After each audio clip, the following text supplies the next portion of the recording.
Ngapain ini tuh asik banget? Perbincangan kalian apa? Kami mempertanyakan bagaimana sih rumah adat bisa tetap relevan di tengah-tengah anak muda. Yang kita tahu kan, globalisasi yang semakin memarak sehingga membuat anak muda merasa, buat apa sih pergi ke rumah radang atau untuk mengembang rumah radang. Bagaimana tanggapanmu, Yose? Cukup menarik sih ya. Perkenalkan, kami dari kelompok 1 yang membahas tentang rumah adat.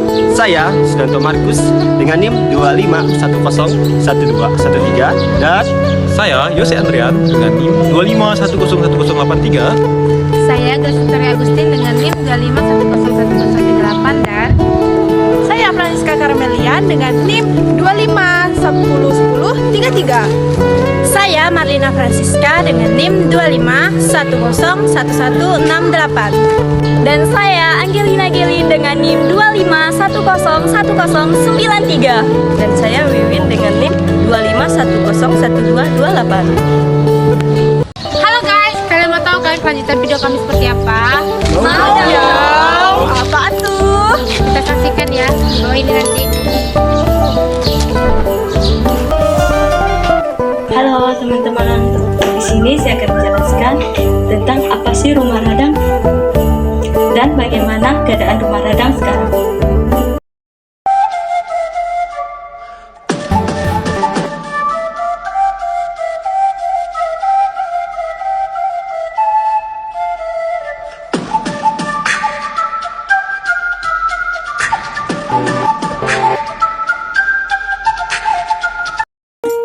Rumah radang atau rumah panjang adalah ikon budaya Kalimantan Barat, khususnya masyarakat Dayak yang mempresentasikan sejarah, tradisi, dan nilai-nilai suku Dayak. Bangunan ini memiliki ciri khas memanjang, mencerminkan konsep hidup komunal dan kebersamaan, serta berfungsi sebagai tempat tinggal, pusat kegiatan sosial, dan budaya. Rumah radang memiliki makna dan fungsi tersendiri, mencerminkan filosofi hidup masyarakat Dayak yang selaras dengan alam. Namun, keberadaannya terancam oleh modernisasi, sehingga upaya pelestarian terus dilakukan untuk mewariskan nilai-nilai luhur budaya Dayak kepada generasi mendatang dan meningkatkan perekonomian masyarakat setempat. Halo, barusan tadi kita telah mendengarkan tentang pendahuluan rumah radang. Jadi sekarang kita masuk ke sejarah rumah radang yang kita ketahui hari ini. Rumah radang Pontianak adalah kemiripan dari rumah panjang tradisional suku Dayak yang dibangun di komplek Perkampungan Budaya Pontianak dan diresmikan pada tahun 2013 sebagai pusat pelestarian budaya. Istilah radang berasal dari bahasa Kanayat yang berarti rumah panjang, simbol kekeluargaan, persaudaraan, dan gotong royong. Rumah panjang Dayak pada masa lalu dihuni banyak keluarga dalam satu garis keturunan. Selain menjadi pusat kehidupan sosial, bentuknya yang tinggi berfungsi sebagai perlindungan, terutama pada masa konflik seperti zaman Ngayau. Namun, sejak tahun 1960-an, rumah panjang tradisional mulai punah akibat kebijakan pemerintah yang mengengkang pola hidup komunal, meski beberapa masih bertahan di daerah asal seperti Dusun Saham Landak. Sebagai ikon budaya, Rumah Radang Pontianak difungsikan untuk acara adat, kesenian, edukasi, pameran, dan kegiatan priwisata. Ukurannya megah dan mampu menampung sekitar 600 orang, menjadikannya pusat aktivitas budaya Dayak sekaligus pengingatan pentingnya pelestarian warisan rumah panjang. Pendahuluan dan sejarah yang barusan kita dengar sangat menarik dan menekankan bagaimana sih kita dapat mengetahui tentang arsitektur rumah radang. Yuk, simak penjelasan saya. Rumah panjang atau yang sering disebut rumah betang, ciri utamanya berbentuk memanjang. Panjang rumah bisa mencapai puluhan hingga ratusan meter, dibangun untuk menampung banyak keluarga, terminkan nilai kebersamaan. Kedua, rumah panggung tinggi.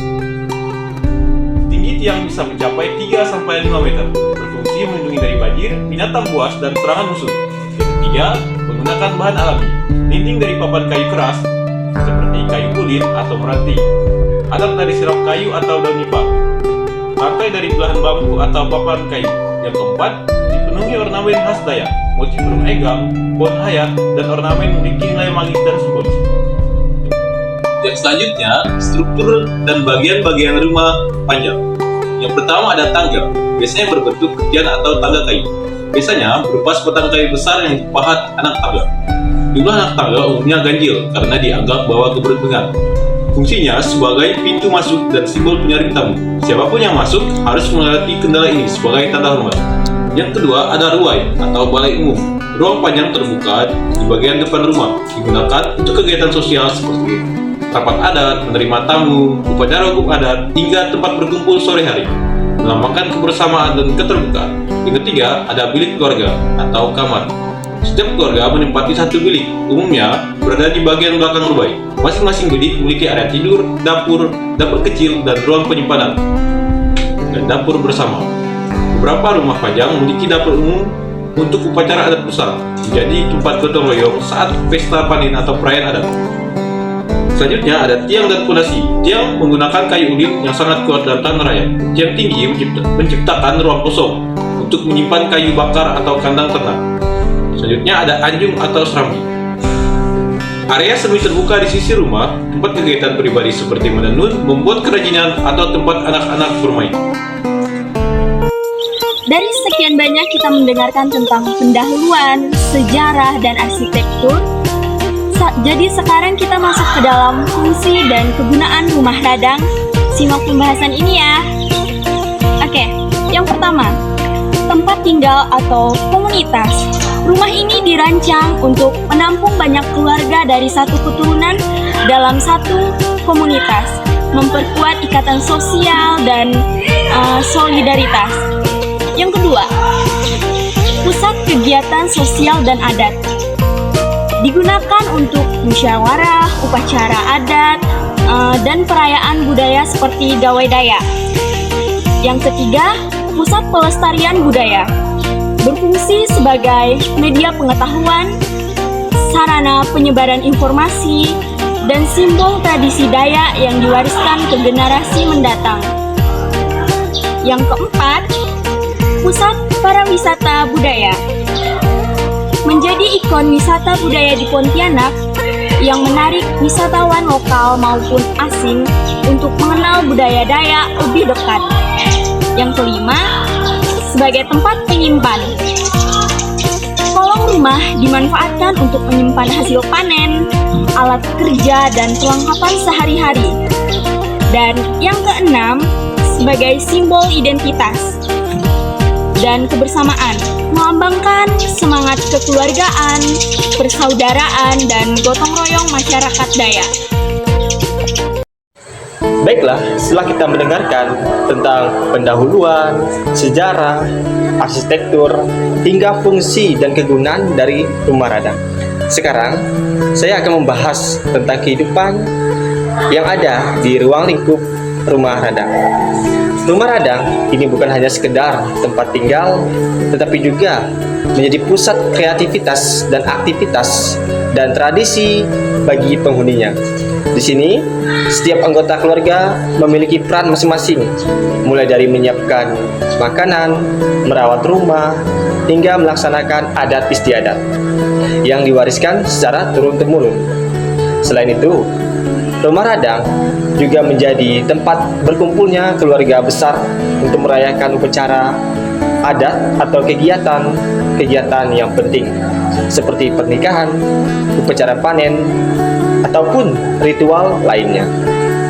Aktivitas sehari-hari ini mencerminkan nilai kebersamaan, saling menghormati, dan menjaga warisan budaya.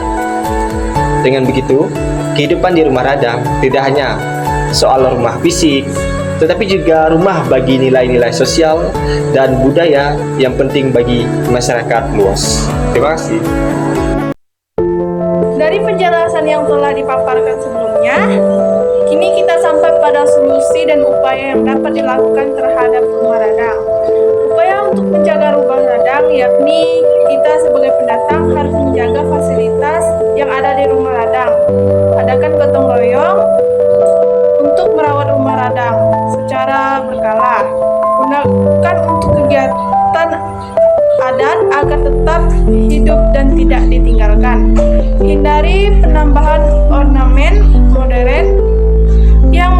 nilai budaya.